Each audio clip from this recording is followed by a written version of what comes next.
Carol സംഘത്തെ ആക്രമിച്ചു എന്ന് വാർത്ത വരുന്നു. പിന്നാലെ ആരോപണം BJPക്കും സംഘപരിവാർ സംഘടനകൾക്ക് നേരെ ഉയർത്തുന്നു. ഇതിപ്പോൾ ഒരു 3 വർഷമായിട്ട് തുടർച്ചയായിട്ട് സംഭവിക്കുന്നുണ്ട്. ഡിസംബർ ആകാൻ കാത്തിരിക്കുന്നു. പിന്നെ ഈ ആരോപണങ്ങൾക്കെല്ലാം പിന്നിൽ പ്രധാനമായും വരുന്ന DYFIക്കാരാണ്. എന്നിട്ട് DYFI ഒരു പ്രഖ്യാപനം നടത്തും. ഞങ്ങളിതാ 2500 യൂണിറ്റുകളിൽ കരോൾ നടത്താൻ പോകുന്നു. ഇത് ഈ പറയുന്ന കുത്തിത്തിരിപ്പുണ്ടാക്കി വർഗീയത പച്ചയ്ക്ക് പ്രചരിപ്പിച്ച് ക്രിസ്ത്യാനികൾക്കിടയിൽ ഒരു ഭീതി ഉണ്ടാക്കി ഒരു രാഷ്ട്രീയ മുതലെടുപ്പ് നടത്താനുള്ള ലക്ഷ്യം മാത്രമല്ലേ? ഈ ഇടതുപക്ഷ ചിന്താഗതി അതല്ലെങ്കിൽ മാർക്സിയൻ ചിന്താഗതി മതത്തിനെതിരാണ് എന്നുള്ളതാണല്ലോ. പക്ഷെ കഴിഞ്ഞ കുറേ കാലങ്ങളായി കേരളമടക്കമുള്ള സംസ്ഥാനങ്ങളിൽ പ്രസക്തി നഷ്ടപ്പെട്ടു തുടങ്ങുമ്പോൾ ജാതി ചിന്തകൾ കൂട്ടുപിടിച്ചുകൊണ്ട് പ്രോഗ്രാമുകൾ സംഘടിപ്പിക്കുക എന്നുള്ളത് DYFI കഴിഞ്ഞ കുറേ കാലങ്ങളായി, പ്രത്യേകിച്ച് ശ്രീകൃഷ്ണ ജയന്തി ആഘോഷം സംഘടിപ്പിക്കുന്നു, ഭജനകൾ സംഘടിപ്പിക്കുന്നു, ക്ഷേത്രങ്ങളിലെ ഉത്സവങ്ങളിൽ പങ്കെടുക്കാൻ പാർട്ടി പ്രവർത്തകരോട് ആഹ്വാനം ചെയ്യുന്നു, വ്യാജ അയ്യപ്പ സംഗമം നടത്തുന്നു, വനിതാ സംഗമം നടത്തുന്നു. അപ്പോൾ എവിടെ എന്ത് ഉണ്ടായാലും ക്ഷേത്രങ്ങളിലെ കമ്മിറ്റികളിലെല്ലാം തങ്ങൾ ശക്തമായി ഇടപെടണം എന്ന് പറയുന്നു. കമ്മിറ്റി അംഗങ്ങളും ഭരണസമിതിയുമായി CPMകാർ DYFIക്കാർ മാറണം എന്ന് പറയുന്നു. ഇതെല്ലാം എന്തിൻ്റെ അടിസ്ഥാനത്തിലാണ്? സ്വാഭാവികമായും തങ്ങളുടെ ആശയങ്ങൾക്ക് പ്രസക്തി നഷ്ടപ്പെടുമ്പോൾ മറ്റ് മതവിഭാഗങ്ങളുമായി ചേർന്നുകൊണ്ട് അവിടുത്തെ ആശയങ്ങളിലേക്ക് കടന്നു കയറി അതിൻ്റെ പ്രവർത്തനത്തെ കൂടി നിയന്ത്രിക്കാൻ കഴിയുമോ എന്നൊരു ശ്രമം നടത്തുക എന്നുള്ളത് കൊണ്ടാണ്. അത് നല്ല രീതിയിൽ നടത്തിയാൽ നല്ലതാണ്. ഇപ്പോൾ ശ്രീകൃഷ്ണ ജയന്തി ആഘോഷം നല്ല രീതിയിൽ നടത്തട്ടെ, ഓണാഘോഷം നല്ല രീതിയിൽ നടക്കട്ടെ, അതിലൊന്നും ഒരു തെറ്റുമില്ല. അത് ക്രിസ്മസ്കാരോട് നടത്തിയാലും തെറ്റില്ല, ഇനി നബിദിനാഘോഷിച്ചാലും തെറ്റില്ല. പക്ഷെ ഇവിടെ നടക്കുന്നത് അതിൻ്റെ പേരിലുള്ള രാഷ്ട്രീയ പ്രചരണമാണ്. ഇപ്പോൾ പാലക്കാട് ജില്ലയിൽ പുതുശ്ശേരി പഞ്ചായത്തിൽ കരോൾ സംഘം പോയപ്പോൾ ആക്രമിക്കപ്പെട്ടു എന്നുള്ളതാണ് വലിയ വാർത്തയായി കൊടുത്ത് മന്ത്രിമാർ വരുന്നു, പാർട്ടി ഭാരവാഹികൾ വരുന്നു, സെക്രട്ടറിമാർ വരുന്നു, അവർ ഫേസ്ബുക്ക് പോസ്റ്റ് ഇടുന്നു, ചർച്ചകൾ നടത്തുന്നു, പ്രഖ്യാപനങ്ങൾ നടത്തുന്നു. RSSകാർ കരോൾ സംഘത്തെ ആക്രമിക്കുന്നു, BJPക്കാർ കരോൾ സംഘത്തെ ആക്രമിക്കുന്നു. എന്താ യാഥാർത്ഥ്യം? അങ്ങനെ ഒരു സംഭവമേ പള്ളിയിൽ നിന്ന് പുറപ്പെട്ടിട്ടില്ല, അങ്ങനെ ഒരു കരോൾ സംഘമേ ഇല്ല എന്നവിടുത്തെ ഉത്തരവാദിത്തപ്പെട്ട കരോൾ സംഘം ഇറങ്ങുന്നുവെങ്കിൽ അത് പള്ളിയിൽ നിന്ന് വേണമല്ലോ ഇറങ്ങാനായിട്ട്. അങ്ങനെ ഇല്ല എന്ന് പാലക്കാട് രൂപതാ ബിഷപ്പ് പീറ്റർ കൊച്ചുപുരക്കൽ, അദ്ദേഹം ബഹുമാനപ്പെട്ട പിതാവ്, അദ്ദേഹം പറയുകയാണ്. അപ്പോൾ സ്വാഭാവികമായും പള്ളി അറിയാതെ, പള്ളിക്കാരറിയാതെ, പള്ളി സംവിധാനം അറിയാതെ, ഒരു ദേവാലയവും അറിയാതെ, ഒരു ക്രിസ്തീയ ദേവാലയത്തിൽ നിന്നുമല്ലാതെ താങ്കൾ സൂചിപ്പിച്ചതുപോലെ DYFIക്കാർ കരോൾ നടത്താൻ തീരുമാനിക്കുന്നു. നല്ല കാര്യം തന്നെയാണ്. അവർക്ക് കേരളം മുഴുവൻ, രാജ്യം മുഴുവൻ, ലോകം മുഴുവൻ കരോൾ നടത്തുന്നതിൽ തെറ്റൊന്നുമില്ല. പിരിവും കൂടെ ഉണ്ട് പിന്നിൽ ലക്ഷ്യം. അതായിക്കോട്ടെ, അതൊക്കെ നടന്നോട്ടെ. പക്ഷേ എങ്കിൽ പോലും അങ്ങനെ ഒരു കരോൾ സംഘം ഇറങ്ങുമ്പോൾ ഇത് ഞങ്ങൾ DYFIക്കാരുടെ സംഘമാണ് എന്നല്ലേ പറയേണ്ടത്? ഇവിടെ എന്താ സംഭവിച്ചിരിക്കുന്നത്? ബാൻഡ് സംഘം മുഴുവൻ പാർട്ടി ചിഹ്നവും പാർട്ടി പേരുമൊക്കെ എഴുതിയിട്ടുള്ള ബാൻഡ് സംഘം, അതിൻ്റെ പുറത്ത് എഴുതിയിട്ടുള്ള പേരുകളെല്ലാം DYFIയുടെയും CPMൻ്റെയും പാർട്ടി സംവിധാനങ്ങളുമായി ബന്ധപ്പെട്ട് പറയുന്ന പ്രചരണം എന്താണ്? പള്ളിയുടെ കരോൾ സംഘത്തിന് നേരെ അക്രമം. പള്ളിയിൽ നിന്ന് അങ്ങനെ ഒരാൾ പോലും ചെയ്തിട്ടുണ്ടെങ്കിൽ, കരോൾ പോയിട്ടുണ്ടെങ്കിൽ, അതിലൊരു പ്രശ്നം ഉണ്ടായിട്ടുണ്ടെങ്കിൽ താൻ അറിയും എന്ന് പിതാവ് പറയുകയാണ്. അപ്പോൾ സ്വാഭാവികമായും അതൊരു ഔദ്യോഗിക സംവിധാനമല്ല, ഇതൊരു രാഷ്ട്രീയ പ്രചരണത്തിൻ്റെ ഭാഗമായി രാഷ്ട്രീയ പ്രചരണത്തിന് വേണ്ടി മാത്രം നടത്തുന്ന ഒരു പരിപാടി, ഒരു പാർട്ടി നടത്തുന്ന, അതിൻ്റെ യുവജന വിഭാഗം നടത്തുന്ന പരിപാടി മാത്രമാണ്. അപ്പോൾ അത് എവിടേക്കാണ് പോകുന്നത്? അതാണ് പ്രധാനപ്പെട്ട വിഷയം. അവിടെ നേരത്തെ BJP CPM സംഘർഷം നിലനിൽക്കുന്ന ഒരു സ്ഥലമാണ്. അവിടെ ഒരു BJPക്കാരൻ കൊല ചെയ്യപ്പെട്ടിട്ടുണ്ട്, സംഘപരിവാറുകാരൻ കൊല ചെയ്യപ്പെട്ടിട്ടുണ്ട്. അപ്പോൾ സ്വാഭാവികമായും അങ്ങനെ ഒരു സ്ഥലത്തേക്ക് തങ്ങൾക്ക് കടന്നു കയറാൻ കഴിയില്ല എന്ന് വരുന്നൊരു സ്ഥലത്തേക്ക് ശ്രീകൃഷ്ണ ജയന്തി ആഘോഷത്തിൻ്റെ പേരിൽ കടന്നു കയറാൻ ശ്രമിക്കുന്നു, ഓണാഘോഷത്തിൻ്റെ പേരിൽ കടന്നു കയറാൻ ശ്രമിക്കുന്നു, കരോൾ സംഘവുമായി കടന്നു കയറാൻ ശ്രമിക്കുന്നു. അപ്പോൾ ഇതിൽ എന്തെങ്കിലും ഒരു പ്രശ്നമുണ്ടായാൽ അത് രാഷ്ട്രീയത്തിൽ നിന്ന് മാറി മതത്തിലേക്ക് മാറും. അപ്പോൾ മതപരമായൊരു പ്രശ്നത്തിലേക്ക് മാറും. അപ്പോൾ ക്രിസ്തീയ വിഭാഗത്തിൽപ്പെട്ടിട്ടുള്ള ആളുകളെ സംബന്ധിച്ച് അവർ ഒന്നുകിൽ BJP RSS സംവിധാനത്തിനെതിരായി മാറും, അതല്ലെങ്കിൽ അവിടെ ഒരു സംഘർഷമുണ്ടാകും. ഇത് രണ്ട് വന്നാലും ലാഭകരമാണ് എന്ന് ചിന്തിക്കുന്നവരാണ് ഇതിൻ്റെ പിന്നിലുള്ളത്.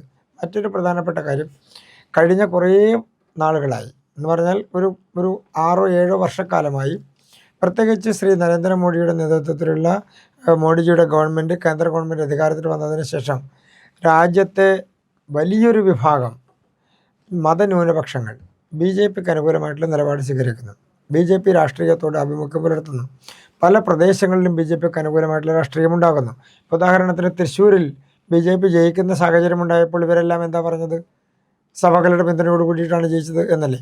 അപ്പോൾ ക്രിസ്തീയ വിഭാഗത്തിൽ വലിയൊരു പരിവർത്തനം ബി ജെ പിക്ക് അനുകൂലമായി വന്നുകൊണ്ടിരിക്കുന്നു. അതിനെ എങ്ങനെ തടയിടാം? അതിനെ തടയിടണമെങ്കിൽ ചെറിയ ചെറിയ ഗിമ്മക്കുകൾ കാണിച്ച് അവിടെയെല്ലാം പ്രശ്നങ്ങളുണ്ട് എന്ന് വരുത്തി തീർത്ത് അതെല്ലാം ബി ജെ പിക്കാരാണെന്ന് പറഞ്ഞ്, അതെല്ലാം ആർ എസ് എസ്സുകാരാണെന്ന് പറഞ്ഞ്, അതെല്ലാം സംഘപരിവാറുകാരാണെന്ന് പറഞ്ഞ് അത് ആ വിഭാഗത്തിലുള്ള ആളുകളുടെ മനസ്സിൽ ഒരു കലുഷിതമായിട്ടുള്ള സാഹചര്യം ഉണ്ടാക്കുക എന്നാൽ ഇവിടെ ആ തരത്തിലുള്ള കള്ളത്തരമാണ്. ആ കള്ളത്തരം വിലപ്പോകുന്നില്ല എന്ന് മാത്രമേ ഉള്ളൂ. കയ്യോടെ പിടിക്കപ്പെടുന്നു. ചില കള്ളത്തരങ്ങൾ കയ്യോടെ പിടിക്കപ്പെടുന്നു. ഇവിടെ അതാ സംഭവിച്ചത്, കയ്യോടെ പിടിക്കപ്പെട്ടു. ഈ കരോൾ സംഘം പള്ളിയുടേതല്ല എന്നവ തള്ളിപ്പറഞ്ഞതോടുകൂടി അത് കയ്യോടെ പിടിക്കപ്പെട്ടു. അപ്പോൾ ഉദ്ദേശം നല്ലതായിട്ടാണ് തുടങ്ങിയതെങ്കിലും ദുരുദ്ദേശപരമായിട്ടാണ് ആ കരോൾ സംഘം രംഗത്തേക്ക് ഇറങ്ങിയത്. ആ കരോൾ സംഘം ദുരുദ്ദേശപരമായി ഇറങ്ങി ചില ദുരുദ്ദേശങ്ങൾ നടപ്പാക്കാമെന്ന് വിചാരിച്ചു. പക്ഷെ നടപ്പായില്ല. പ്രചരണം മാത്രം നടന്നു. സമൂഹ മാധ്യമങ്ങളിലുള്ള പ്രചരണം നടന്നു. ഒരാക്ഷേപകരമായിട്ടുള്ളൊരു വാർത്ത കൊടുക്കാമെന്ന് വിചാരിച്ചു, അത് നടന്നു. പക്ഷേ അതിൽ കൃത്യമായ വസ്തുതകൾ പുറത്തു വന്നപ്പോൾ ഇതൊന്നും നിലനിൽക്കാതെയായി. അപ്പോൾ ഒരു 24 മണിക്കൂർ പോലും ആയുസ്സില്ലാത്ത കള്ളവാർത്തകളും കള്ളപ്രചരണങ്ങളും തെറ്റായ വാർത്തകളും തെറ്റായ പ്രചരണങ്ങളുമാണ്. അതിനൊരു നിലനിൽപ്പില്ല. വളരെ ഒരു നാടകീയത ഇതിൻ്റെ അകത്ത് തോന്നുന്നുണ്ട്. എങ്ങനെയാണ് ഈ സംഘർഷം ഉണ്ടായത് എന്നുള്ളതിൻ്റെ ഒരു ചോദ്യവും കൂടെ ബാക്കി നിൽക്കുന്നുണ്ടല്ലോ. സ്വാഭാവികമായും രാഷ്ട്രീയ ഉദ്ദേശത്തോടു കൂടി ഒരു പ്രോഗ്രാം സംഘടിപ്പിക്കുമ്പോൾ ഒന്നുകിൽ ഈ തരത്തിൽ ഉദാഹരണത്തിന് ശ്രീകൃഷ്ണ ജയന്തി ആഘോഷം നടത്താൻ തീരുമാനിച്ചു. കണ്ണൂർ ജില്ലയിൽ വ്യാപകമായി നടത്താൻ തീരുമാനിച്ചു. അതിൻ്റെ പതാക ദിനം ആചരിക്കാൻ തീരുമാനിച്ചു. ഈ സമയത്തൊക്കെ സംഘർഷത്തെ മുന്നിൽ കണ്ടുകൊണ്ടാണ് ഇത് ചെയ്യുന്നത്. കാരണം ഇതിനെ രാഷ്ട്രീയവൽക്കരിച്ചുകൊണ്ട് ചെയ്യുമ്പോൾ അതിൽ വിശ്വാസത്തിൻ്റെ പ്രശ്നമില്ല. അതാണല്ലോ പിതാവ് പറഞ്ഞത്. വിശ്വാസത്തിൻ്റെ വിശ്വാസത്തോടു കൂടി ഒരു സംഘം ഇറങ്ങുന്നതിന് ആരും എതിർക്കേണ്ടതില്ല. ആരും എതിർക്കുന്നില്ലല്ലോ. ഇത് വിശ്വാസമല്ല, ഇത് രാഷ്ട്രീയമാണ്. രാഷ്ട്രീയ പ്രചരണം എന്ന് പറഞ്ഞാൽ വിശ്വാസമായിട്ട് അതിന് യാതൊരു ബന്ധവുമില്ല. അപ്പോൾ രാഷ്ട്രീയ പ്രചരണത്തിന് വേണ്ടി ഇറങ്ങുമ്പോൾ അതിൽ ഉണ്ടാകുന്നത് രാഷ്ട്രീയ ലക്ഷ്യമാണ്. ആ രാഷ്ട്രീയ ലക്ഷ്യത്തിന് വേണ്ടി തെറ്റായ നടപടികൾ ചെയ്യുന്നു. സ്വാഭാവികമായും സംഘർഷമുണ്ടാകും. എന്തിനാണ് ഇത് പോകുന്നത്? ഈ കരോൾ സംഘം പോകുന്നത് സംഘർഷം ഉണ്ടാക്കാനാണ്, തർക്കമുണ്ടാക്കാനാണ്, പ്രശ്നങ്ങൾ ഉണ്ടാക്കാനാണ്. അങ്ങനെ പ്രശ്നങ്ങൾ ഉണ്ടാകുമ്പോൾ സാമുദായികമായി രാഷ്ട്രീയ സംഘർഷത്തെക്കാൾ അപ്പുറത്ത് സാമുദായിക സംഘർഷം ഉണ്ടാകും. അങ്ങനെ സംഘർഷമുണ്ടായാൽ അതൊരു വലവിരിക്കലാണ്. ആ വലയിൽ നിന്ന് ഏതെങ്കിലും മീനുകൾ കുളം കലങ്ങുമ്പോൾ തങ്ങളുടെ വലയിലേക്ക് കയറുമോ എന്ന് നോക്കുക എന്നുള്ളത് മാത്രമാണ്. അത് പരാജയപ്പെട്ടൊരു നയമാണ്, പരാജയപ്പെട്ടൊരു രീതിയാണ്. കേരളത്തിൽ അങ്ങനെ ഒരു പ്രോസസ്സ് നടത്തി, അങ്ങനെ ഒരു പ്രചരണം നടത്തി വിജയിക്കാം എന്നാണ് ഇടതുപക്ഷം വിചാരിക്കുന്നത്. ഇപ്പോൾ ഒരു വലിയ ജാള്യതയുണ്ട്. കാരണം ത്രിതല പഞ്ചായത്ത് തെരഞ്ഞെടുപ്പ് കഴിഞ്ഞപ്പോൾ ഒരു വലിയ പരാജയം ഏറ്റുവാങ്ങി. ചെറുതല്ല, വലിയ പരാജയം. ആ വലിയ പരാജയത്തിന് ബി ജെ പി കൂടി കാരണക്കാരാണ് എന്നൊരു പൊതുധാരണ ഉണ്ട് ഒരു ഭാഗത്ത്. കാരണം ബി ജെ പിയുടെ സീറ്റ് കൂടുന്നു, ബി ജെ പിയുടെ വോട്ടിംഗ് പെർസെൻറ്റേജ് വർദ്ധിക്കുന്നു, ഭരണം ബി ജെ പിക്ക്, തിരുവനന്തപുരം കോർപ്പറേഷൻ അടക്കം ബി ജെ പിക്ക് മാറി ഭരണം കിട്ടുന്നു. അപ്പോൾ അങ്ങനെ വരുമ്പോൾ സ്വാഭാവികമായും അതിന് ഒന്ന് മുന്നോട്ട് വരണമെന്നുണ്ടെങ്കിൽ ബി ജെ പിക്കാർ മോശക്കാരാണ്, സംഘപരിവാറുകാർ മോശക്കാരാണ്, ഈ ഒരു പ്രചരണം വരണം. കാരണം വോട്ട് വരുന്ന മേഖലയിൽ ബി ജെ പിക്ക് അനുകൂലമായ നിലപാട് സ്വീകരിക്കുന്ന മേഖലയിൽ ഒരു തർക്കമുണ്ടാകണം, അല്ലെങ്കിൽ ഒരു മാനസിക സംഘർഷം ഉണ്ടാകണം. ഏറ്റവും നല്ല മാർഗം ഇനി ഇത് തന്നെ നബിദിനത്തിനും മറ്റ് ആഘോഷങ്ങൾക്കും മറ്റ് ഇതര മതസമൂഹങ്ങളുടെ ആചാരങ്ങൾക്കും അനുഷ്ഠാനങ്ങൾക്കുമൊക്കെ ഇടയിൽ കയറി രാഷ്ട്രീയം കലർത്തി ഇപ്പോൾ ഡിവൈഎഫ്ഐക്കാരൻ കരോൾ സംഘം നടത്തുന്നതിന് ആരെങ്കിലും എതിരാണോ? ആരും എതിരല്ലല്ലോ. പക്ഷേ അതൊരു രാഷ്ട്രീയ ലക്ഷ്യത്തോടു കൂടിയാകുമ്പോൾ ഈ തരത്തിലുള്ള പ്രശ്നങ്ങളുണ്ടാകുന്നു. ബി ജെ പിക്കാരെ ആക്രമിക്കാൻ, ബി ജെ പിക്കാരായിട്ട് സംഘർഷം നിലനിൽക്കുന്നൊരു സ്ഥലത്ത് ഇത് ചെയ്യുന്നതിൻ്റെ ഉദ്ദേശം എന്താണ്? സംഘർഷമുണ്ടാക്കുക എന്നുള്ളത് തന്നെയാണ്.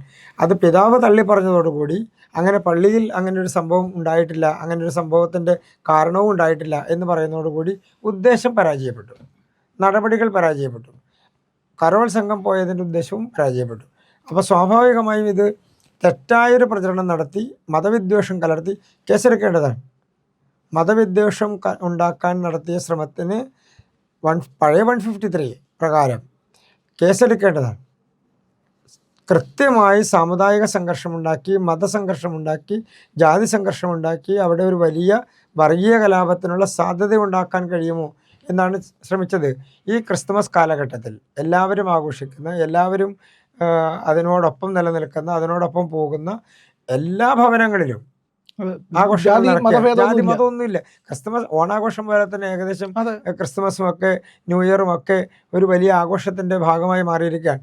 കേരളം പ്രത്യേകിച്ച് അതെ. നമ്മളെല്ലാവരും അതിൻ്റെ ഒരു ഭാഗമായി മാറിയിരിക്കുകയാണ്. എല്ലാ ഭവനങ്ങളിലും അതിൻ്റെ സാഹചര്യങ്ങൾ നിലനിൽക്കുകയാണ്. പ്രത്യേകിച്ച് ബി ജെ പി അതെ എത്രയോ കാലങ്ങളായി ഉം, നല്ല രീതിയിൽ ക്രിസ്തീയ സമൂഹത്തിനിടയിൽ അവരുടെ ആഘോഷങ്ങളിൽ പങ്കെടുക്കുകയും അവരുമായി ഇടചേർന്ന് പോവുകയും ചെയ്യുന്ന എത്രയോ കാലം ബി ജെ പിയെ രാഷ്ട്രീയപരമായി അതിൻ്റെ പേരിൽ തെറ്റായ പ്രചരണം നടത്തി അകറ്റി നിർത്താൻ നോക്കി. പക്ഷേ ആ സമൂഹം ഇന്ന് തിരിച്ചറിയുന്നു. അവർ ബി ജെ പിക്കൊപ്പം വരാൻ തയ്യാറാകുന്നു, കേന്ദ്ര ഗവൺമെൻറ്റിനൊപ്പം വരാൻ തയ്യാറാകുന്നു. അപ്പോൾ ആ ഒരു സാഹചര്യത്തെ എങ്ങനെയാണ് ബ്രേക്ക് ചെയ്യേണ്ടത്, ആ ബ്രേക്ക് ചെയ്യാനുള്ള ഒരു സാഹചര്യമായി ഈ പ്രചരണത്തെ ഉപയോഗിക്കുക. കൃത്രിമമായി തെറ്റായ രീതിയിൽ കരോൾ സംഘമാണ് എന്ന് പറഞ്ഞ് പ്രചരണം നടത്തി ഒരു വലിയ സംഘർഷത്തിന് ശ്രമിക്കും. പക്ഷേ ആ സമൂഹം അത് കൃത്യമായി തിരിച്ചറിയുന്നു. അവർ അതിൻ്റെ അടിസ്ഥാനത്തിൽ മുളയിലേ നുള്ളി ഒരു സംഘർഷം പോയിട്ട് ഒരു സ്ഥലത്ത് ഒരു അവസരം പോലും ഉണ്ടാകാത്ത തരത്തിൽ ആ വിഷയം അവസാനിക്കുന്ന സാഹചര്യമുണ്ടായി. ഇത് വളരെ ഗൗരവത്തോടുകൂടി കാണേണ്ട ഒരു കാര്യമാണ്. ഈ തരത്തിൽ കേരളത്തിൽ ഒരു വലിയ തെറ്റായ പ്രചരണം നടത്തി സാമൂഹികമായി ആളുകളെ വേർതിരിച്ച് വർഗീയ സംഘർഷത്തിനും കലാപത്തിനും ശ്രമിക്കുക എന്ന് പറയുന്നത് ഒരു കലാപ സാധ്യതയാണ് ആരാഞ്ഞത്. അതില്ലാതെ പോയി, ഭാഗ്യം കൊണ്ടില്ലാതെ പോയി.